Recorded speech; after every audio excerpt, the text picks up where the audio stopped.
from Dublin, Ireland, weighing in at 267 pounds, the Celtic Warrior, Sheamus! The Celtic Warrior ready to go.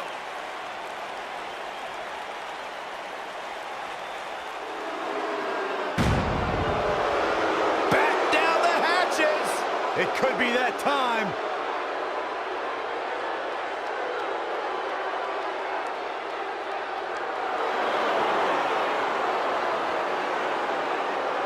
And from the Rocky Mountains, weighing in at 456 pounds, Vader!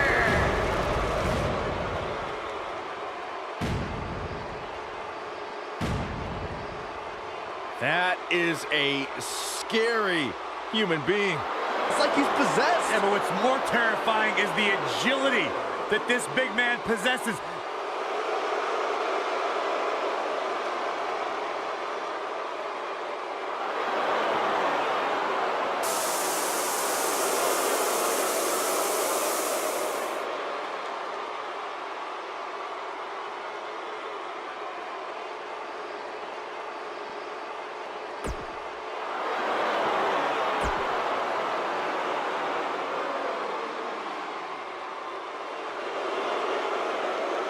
Here comes the reckoning.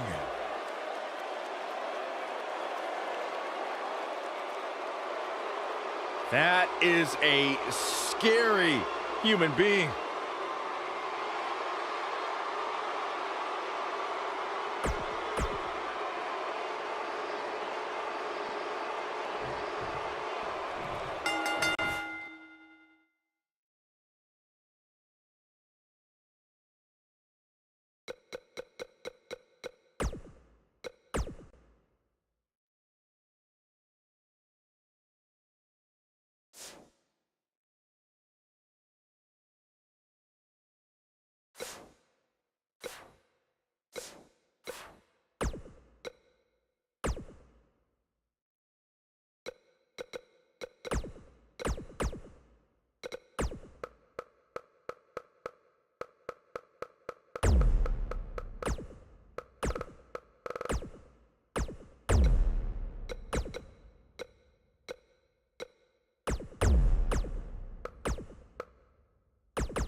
There's the bell, and the behemoth known as Bam Bam Bigelow clocks in. Guys, it'll be interesting to see if these two teams, three, can really coexist. When you have that many egos on the same team, sometimes things don't go quite as planned. Boom! This might be it. Oh, my.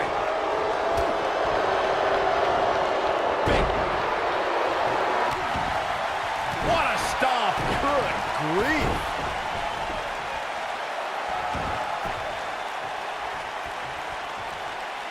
Gut-wrench suplex. Making it look easy.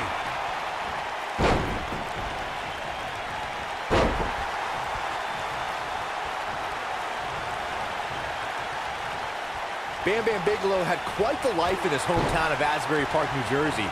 Bigelow was an All-American amateur wrestler in high school and hung out with music icon Bruce Springsteen at the famous Stone Pony during the Boss's performances. What a stomp. Good grief. You gotta believe this one's over.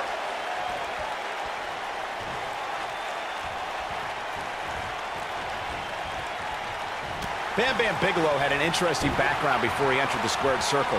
Let's not forget that the Beast from the East was a bounty hunter before he entered the world-famous Monster Factory to train for a career in sports entertainment. I think seeing Bam Bam Bigelow in person is frightening enough. Forget about rubbing elbows with him at a Springsteen concert, and I don't even want to think about the Beast from the East as a bounty hunter. Boom! Running STO plants him. Nicely done. Beautiful technique. Boom, what impact.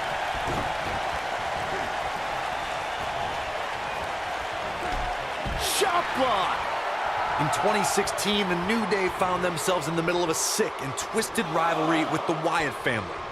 Things escalated to the point where Bray Wyatt invited the New Day to do battle at the Wyatt family compound.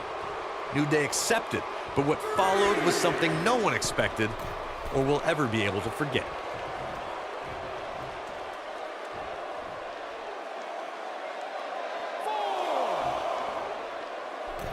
Corey, we've talked about six-man tag matches, and earlier you talked about one that caught the attention of the entire sports entertainment world. The New Day fought for survival amongst the darkness of the Wyatt family compound in a battle where pickaxes and cinder blocks were used as weapons and automobiles were used as battering rams. The New Day versus the Wyatts at the Wyatt family compound was not your traditional six-man tag match, but it showed what can happen when issues between factions can't be resolved through a sanctioned WWE match. I'll tell you what, none of the men who fought in that conflict will ever be the same. Six-man tag team matches have been a staple of competition since the early days of sports entertainment. Two teams of three compete against one another under traditional tag team rules. Stipulations can be added like no disqualification, 2 out of 3 falls, elimination, falls count anywhere, or whatever else someone can think of. Matches can also be held in a caged environment. Oh, the old European uppercut. Oh, chin-breaking uppercut. Six-man tags can be fought under so many different types of stipulations. Teams can be part of a faction, or 3 superstars who align because of a common interest. The most crucial aspect to a six-man tag team being successful is that trio's ability to act as one cohesive unit. 3 individuals working collectively at all times. So much can take place during a six-man tag match. Regardless of what type of match the teams of 3 are competing in, the members of that team must be on the same page. Oftentimes, the teams who have the best continuity are the most successful. Going all the way up. Lariat. Ooh! Took him out at the knee. Neck breaker! Neck breaker!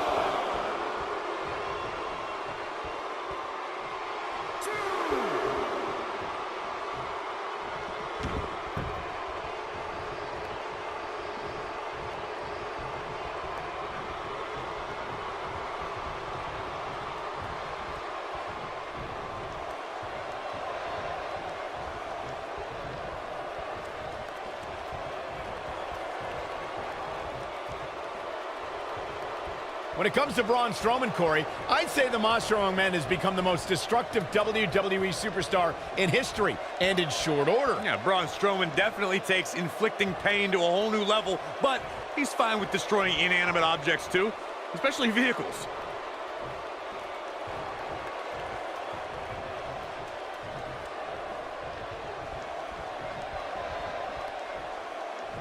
To further demonstrate the destruction of Strowman that you guys mentioned, we've seen him pick up a limo with Elias inside, and he's overturned the WWE's production trailer.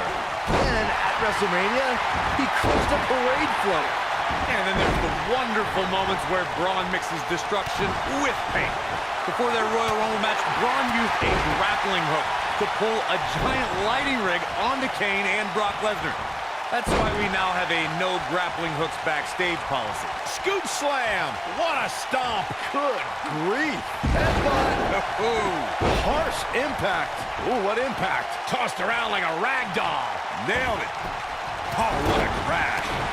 Bam Bam Bigelow is not shy about letting his feelings known. Big headbutt! Oh, what a clothesline! Forcefully delivered. Dominating shoulder tackle. Almost there. There it is. The tag has been made. Oh, he needed that in the worst way, Michael. If I could turn back the clock to April 17, 2017, Byron, that was the night Braun Strowman did one of the most remarkable things I've ever seen when he delivered a ring-crushing superplex to the mighty Big Show. Ring-crushing doesn't even begin to explain it, Michael. The ring literally imploded on impact. It was unlike anything that I've ever seen before. Oh boy, he is rolling. You guys mentioned how the ring collapsed when Strowman superplexed Big Show, which was Vader is a one-man gang right now. He got body on body there, but that's about it. Remarkable. Oh my God, a clothesline. Oh, what a chop block. Yanked him right off the apron. Oh no. Oh, boom. swiveled the leg right out from under. Clothesline. This might be it. Oh, my. Here it comes. He's got him. Looks like he wants back in this match. That certainly looks to be the case, Michael. Looking for the sharpshooter, and he's sitting out. Cesaro gonna get him to tap out, maybe. He's in the driver's seat now. Hopefully Vader can recover. Oh, God, that hurt. Down he goes. That'll do it every time.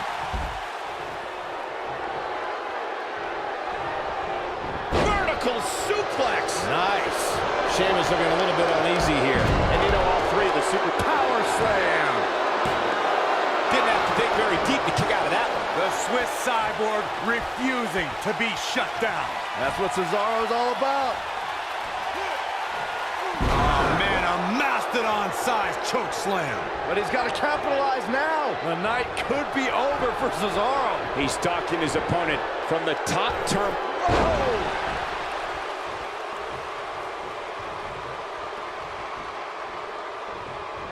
You gotta believe this one's over.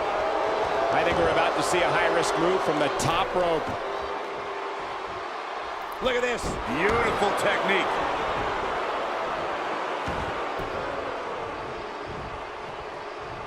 Ring rattling.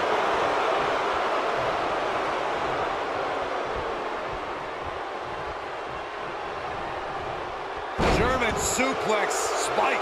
When a superstar is in a six-man match, one of the most important things to remember is knowing when to tap. It might be cliche, but it's true here. It ain't over until it's over. Look at this. There's absolutely no wasted motion in this attack. He's making a statement here with this attack.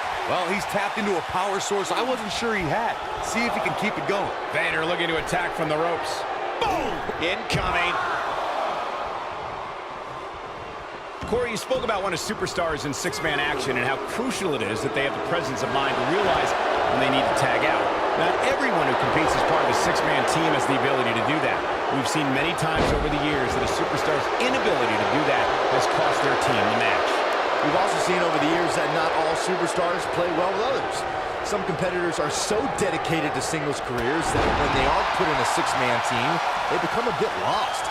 That's when a mistake could be made, and it could be very costly. A high-risk maneuver in the works from that top turnbuckle. Ooh! Oh, nasty impact. Incredible impact. Ooh! Boom, what impact! Long way down.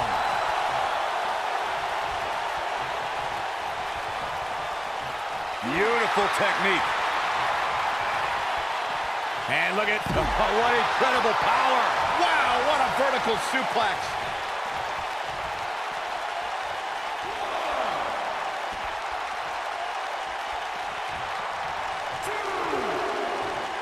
Thanks to Raw General Manager Kurt Angle, in May of 2017, the WWE Universe saw a dream team come together when the Hardy Boys joined forces with the Lunatic Fringe Dean Ambrose. The exciting trio took on Sheamus, Cesaro, and The Miz. Truth be told, both Miz and Ambrose blended in with their impromptu tag team partners pretty well. He's going for it all. Slam down hard. Both teams working well here together. That's not always the case in a six-man tag team match. Oftentimes, you'll see personal agendas eat their way into the action. Byron, we always make a point to talk about continuity amongst team members. In the six-man match, where Dean Ambrose teamed with the Hardys against Sheamus, Cesaro, and The Miz, both teams worked very well together. That surprised me, since this was the first time they teamed together.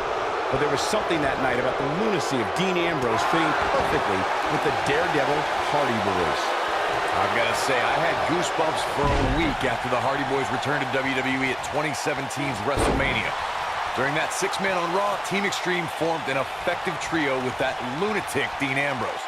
After a twist of fate from Matt Hardy, Jeff crushed The Miz with a swanton bomb, and that was all she wrote. There are instances when a six-man tag match will feature a team where superstars have not always seen eye to eye, or are in the midst of a disagreement. When that's the case, someone on the... He's fighting back here. I expected nothing less, Cole. Corey, earlier you talked about what needs to happen when members of a six-man team have differences or had differences.